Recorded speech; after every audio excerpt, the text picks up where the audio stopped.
شبکه‌های وای فای از اون دست نقاطی هستن که زیاد بهشون توجه نمیشه، در موردشون هم صحبتی نمیشه، ولی خیلی میتونه برای هکر تو سناریوی حملهشون مهم باشه. اولین قدم اون سناریو میتونه حمله به شبکه‌های وای فای اطرافیان باشه. امروز میخوایم با هم صحبت بکنیم که چجوری میتونیم شبکه وای فای خودمون رو امن کنیم و معمولاً چه حملاتی روی شبکه وای فای صورت میگیره.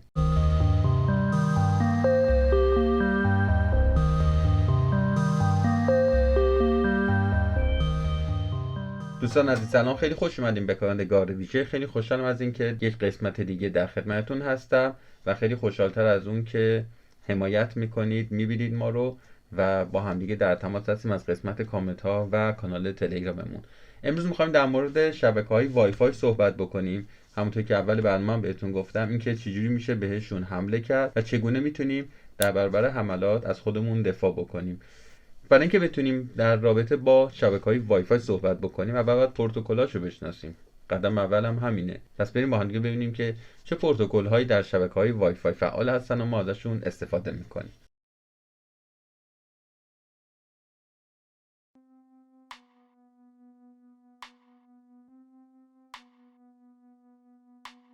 خب ما 4 تا از پروتکل‌ها رو داریم که خیلی استفاده میشن در شبکه وای فای. زیادا نمی‌خوایم وارد جزئیات بشیم. سعی می‌کنیم اون قسمت‌های مهم شبکه‌های وای فای رو بگیم، چه حملات، چه دفاع، چه پروتکل‌هاشون.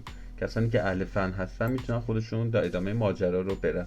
یه نکته هم اولش بهتون بگم که برای اینکه اون حساسیت رو ما کم بکنیم، اگر خودتون صلاح میدونیم بعضی از مواقع اون کلمات نامربوط رو از توی جملات حذف بکنید. مثلا چی؟ مثلا ما میگیم که یه همچین برنامه شبیه ساز فلانه، اون شبیه ساز رو که برداریم دقیقا اون برنامه میشه حمله فلان. اینو در ادامه برنامه خودتون متوجه میشین، ولی بدونین که اگر من چیزی رو میگم به عنوان شبیه ساز یعنی شبیه ساز نیست، میتونه باشه میتونه هم نباشه. معرفی پروتکل های وای فای. ما وفو داریم که یه جوری میشه گفت پروتکل قدیمی وای فای هست و به شدت هم آسیب پذیره، یعنی با کمترین تلاش ممکنه که شبکه وبتون از بین بره و هک بشه. بعد از اون WPA اومد که یک مقدار از لحاظ امنیتی قوی تر شد، جانشین وب بود و همینطور میشه گفتش که ولی هنوز در برابر حملات بروت فورس ضعیف بود. بعد از اون اومدن WPA 2 رو دادن. WPA 2 یکی از پروتکل‌هایی بود که امنیتش نسبت به قبلی ها خیلی بهتر بود.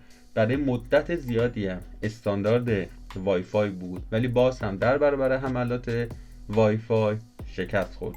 برای همین اومدن نسخه 3 شو دادن، WPA3 یکی از جدیدترین و امن‌ترین پروتکل‌های امنیتیه که از الگوریتم بسیار پیشرفته‌ای استفاده میکنه و همینطور میشه گفتش که تا الان تا حدود زیادی در برابر حملات وای فای هم تونسته مقاوم باشه.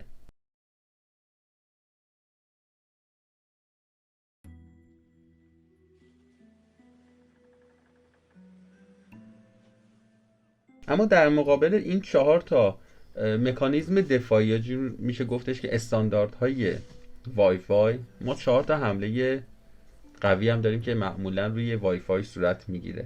اون 4 تا چیا هستن؟ بریم با هم مرور کنیم. اولیش خب گفتم بروت فورس اتکه. بروت فورس اتک قطعا دیگه آشناییت داریم باهاش که چیکار میکنه. میاد میگه که آقا من انقدر پسوردها رو تست میکنم تا اینکه به پسورد مد نظر که مال وای فای شما هستش دسترسی پیدا بکنم و بتونم اونو کرکش بکنم. در دل بروت فورس اتک ما یک حمله دیگه داریم بهش میگن ایرکرک داش NG. یکی از حملاتیه که یه جوری میشه گفت با آنتنای قدیمی که یه مقدارم قوی بودن، حالا من اگه عکسشو پیدا کنم بغل میذارم، راحت میتونستین شما بروت فورس اتک رو انجام بدین. 5 6 تا خیابون اون برتر هم شما میتونستین وای فای رو ببینید و هک بکنید.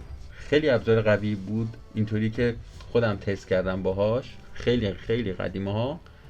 اگر شما 2-3 ساعت باهاش کار میکنن توی محیط بسته قشنگ سرزد میگرفتید، انقدر اشعه و فرکانس های قوی داشتش و خیلی راحت شما میتونید با یک لپتاپ قوی این حمله رو انجام بدید.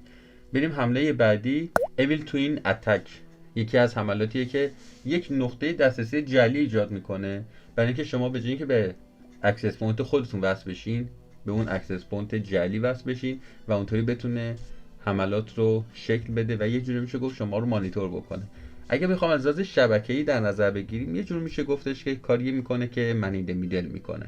دی اتنتیکیشن اتک حمله بعدی مونه. چیکار میکنه؟ کارش اینه که ارتباط بین یوزر و اکسس پوینت رو قطع میکنه. یعنی میاد کامل کل فرکانسایی که اون وسط هست رو قطع میکنه و اجازه نمیده که شما به اون نقطه دسترسی پیدا بکنی. حالا شما فرض کنید که شما یه همچین حمله انجام میدین و بعدش اویل توین اتک رو انجام میدین، یعنی یه دفعه یک اکسس پوینتی میاد بالا که شما مثلا قطع شدین، یه دفعه یکی میاد بالا که شما وصل میشین به نفر جدید یا اکسس پوینت جدید. نفر نه، اکسس پوینت جدید که وصل شدین، دیتا هاتون داره همینطور رد میشه، طرف داره مشاهده میکنه، سیو میکنه، ضبط میکنه و میتونه ازش به وقتش استفاده بکنه. و حمله بعدی یه حمله که از ضعف خود اکسس پوینت میاد بیرون. یعنی چی؟ WPS اتک. ما WPS رو داریم تو ستینگمون و یه جوری مثلا میخواد کار پروتکت رو انجام بده، ولی هکرها میتونن از همین ضعف استفاده بکنن و به دستگاه شما نفوذ کنن. اونم چطوری؟ اینطوری که با بروت فورس اتک میتونن پین شما رو مورد حمله قرار بدن، اون پین رو به دست بیارن و به راحتی وارد سیستمتون بشن.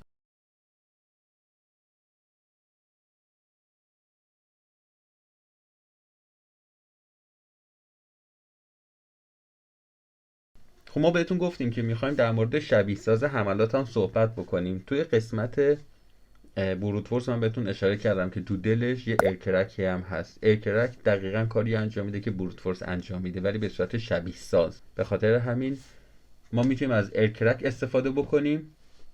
و حمله بعدی هم حمله ریوره.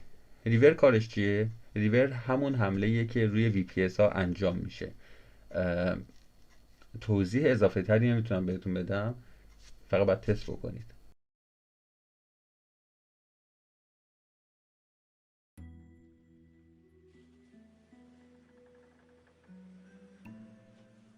خب نمیدونم که چرا تو این برنامه داره همه اعداد روی 4 میچرخه. کاری هم نداریم، تصادفی بوده. در مورد دفاع از شبکه وای فای خودمون، شرکتی یا خونگیمون، ما 4 تا راه حل داریم. راه حل اولش رو میتونید حدس بزنید. استفاده از آخرین پروتکل امنیتی، بهترین الگوریتم‌های پیچیده رو داره.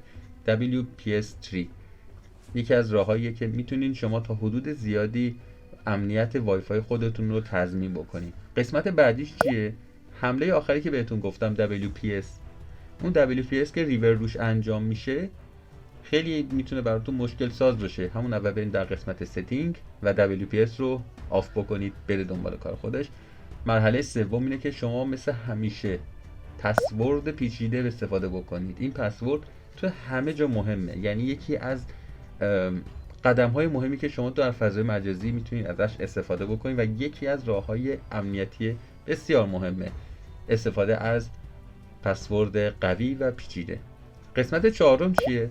آقا اگر کاری ندارید، اگر در قسمت حالا خانگی دارید استفاده میکنید از وای فایتون، SSID تون رو مخفی کنید. چه کاریه بخواد پخش بشه همه نشون بدن؟ SSID تون رو مخفی کنید که اصلا کسی متوجه نشه که یه همچین شبکه وای فای توی اون منطقه فعاله. یه راه حل پنجمی هم هست برای کسانی که این مقدار بیشتر توی شبکه و کارهای شرکتی میخوان انجام بدن، شاید به درد بخوره. اونم اینه که شما بخواید شبکه وای فایتون رو با وایرشارک مانیتور بکنید. خب وایرشارک کار کردنش سخت نیست، با یه ذره کار کردن و تلاش میتونید بهش دسترسی پیدا بکنید و بفهمید دقیقاً اوضاع چه قراره و خیلی ابزار خوبیه برای مانیتور کردن شبکه وای فایتون و خیلی راحت میتونید حدس بزنید که اگر شبکتون آنورمالی دید یا آنورمالی ایجاد شد، دقیقاً از کدوم آی پی داره شکل میگیره و دقیقاً برید سراغ همون مشکل و همونجا حملات رو خنثی بکنید.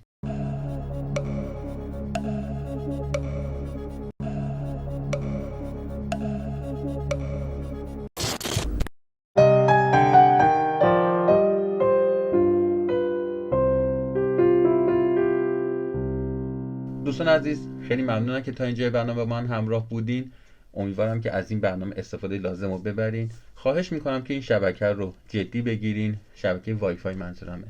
به خاطر اینکه من اگر بخوام به عنوان یک هکر یک سناریوی حمله رو براتون شرح بدم، اینطوریه که من از VPN استفاده میکنم و در مرحله دوم از شبکه وای فای همسایگانم استفاده میکنم. چرا؟ چون که نمیخوایم آی پی خودم، اون رد پای خودم جا بیفته.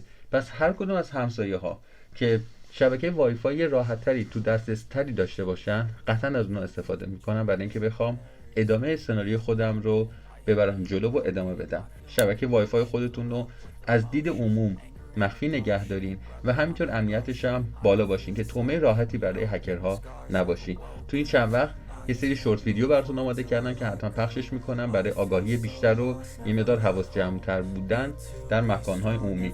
اونا رو از دست ندید تا برنامه پنجشنبه که دوباره با یک فیلم یا یک سریال جدید در خدمتتون خواهم بود. خوب باشین و به همه خوبی بکنید.